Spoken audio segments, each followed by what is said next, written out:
Excellent, thank you, Paul. And I want to, first of all, give kind of a huge congratulations and kudos to you and to your team.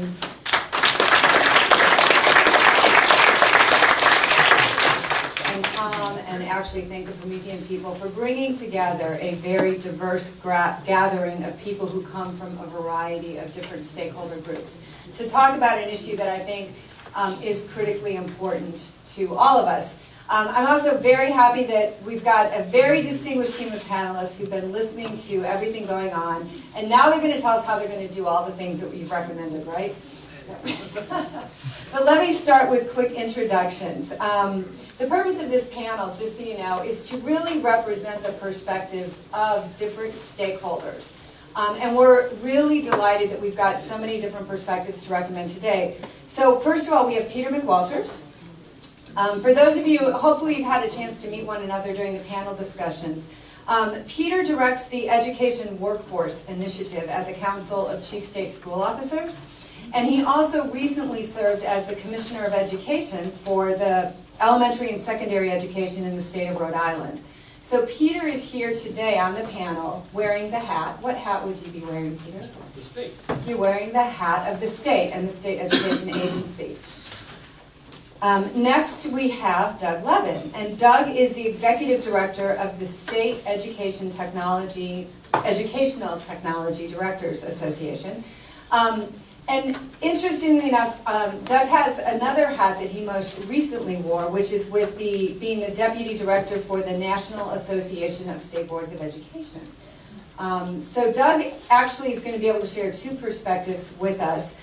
So both the state school boards as well as a little bit on the education technology community. Ken Kay has also joined us. Many of you have had a chance to meet Ken previously. He's the president of the Partnership for 21st Century Skills, the former executive director of both the CEO Forum on Education Technology as well as the Computer Systems Policy Project. And Ken is here to represent the perspective of business and industry in this conversation. We have lots of business and industry people here with us today, mostly from the ed tech firms, but I think that Ken has spent a lot of time with these folks and understands why this is so important to business and industry. Next we have Dick Howell. Dick? Dick is the Dean of the College of Education at the University of New Mexico. He's also served as the Associate Dean for the College of Education at Ohio State University and has designed and implemented the distance learning delivery system for the University of New Mexico. So lots of experiences with colleges of education. Jim Haley? Jim Haley. Jim is the Assistant Superintendent at Sweeney ISD here in Texas, and he's also served as a Career Services Advisor for the College of Education here at the University of Texas College of Education. So he will be representing the perspective of district leadership, the folks that have to hire lots of teachers. And then finally, and perhaps our most important participant, and many of you have also had the chance to meet Autumn. Autumn Strevel is a teacher. And she is a global studies, yes, class, everybody clap. I think it's been wonderful that we've had teachers in pretty much all of our breakout groups. It's very, very healthy that we have that perspective. Too often we're deciding what should be done for the teachers when they're not even represented. So good job in making sure we have lots of teachers. Autumn is a global studies high school, or a teacher of global studies in Columbus, Indiana. And she's also the recipient of a 2009 award from Microsoft for Best Classroom Innovation. And she will be here representing the perspective of a college of education graduate as well as a teacher. So with that, I'm going to start sort of from the state perspective and work to the, and I'm not saying down, work up to the classroom perspective. So starting with the state perspective, let's begin with Peter and then move on to Doug and talk about, based on what you've heard today, what is it that you would tell or do as a state education agency and also as a state school board to take these recommendations that you've heard and really begin to look at some strategies and ways that you can implement what you've heard? What is your call to action to state education agencies and to state school boards? I'm from the state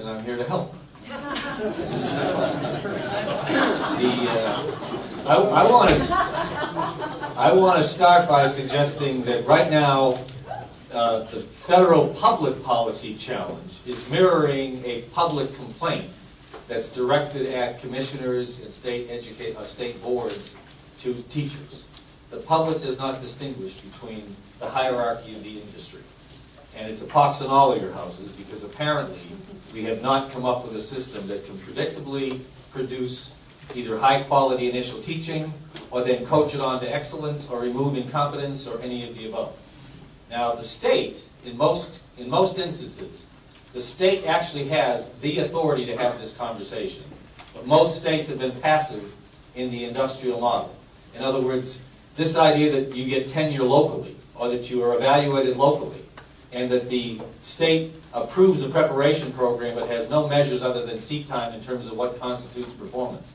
Those are not new opportunities. They've been there the whole time, but we've never exercised them. So now we are implicated in the ineffectiveness, and I'm overstating all of this for the point of our conversation.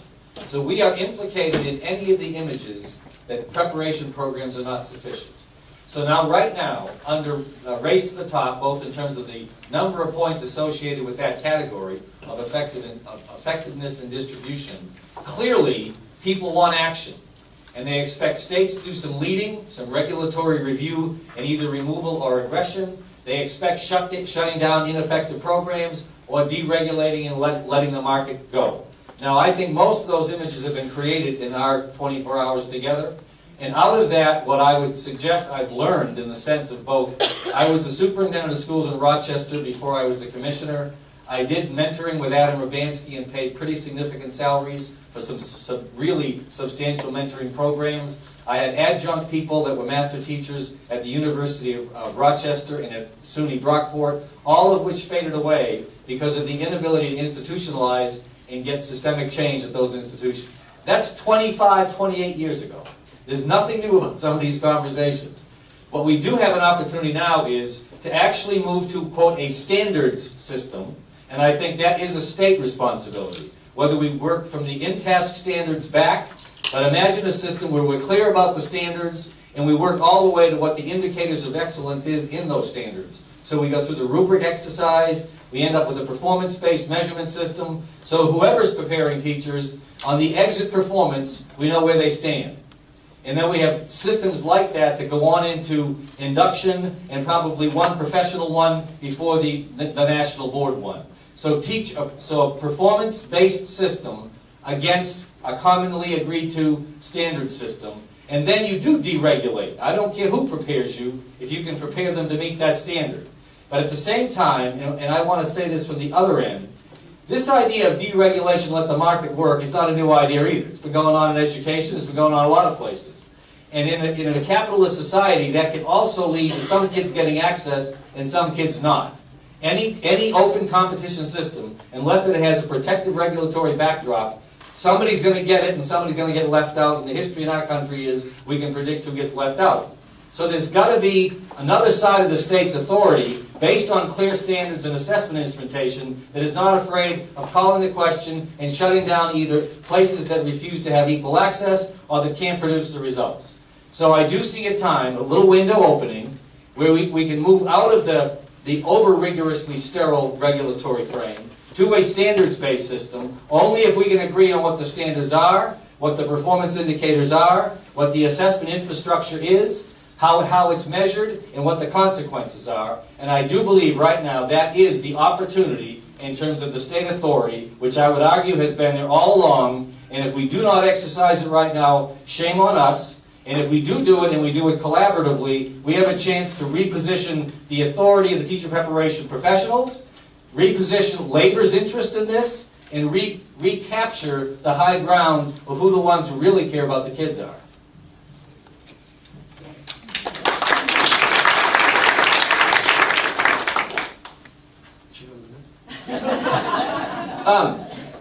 So let me share a little bit about my perspective here, because in some respects I'm going to wrap around Peter. For those of you who follow state politics, the one thing that has become abundantly clear to me in my time at NASB is that every state context is completely different. And I don't mean that to say that some states are red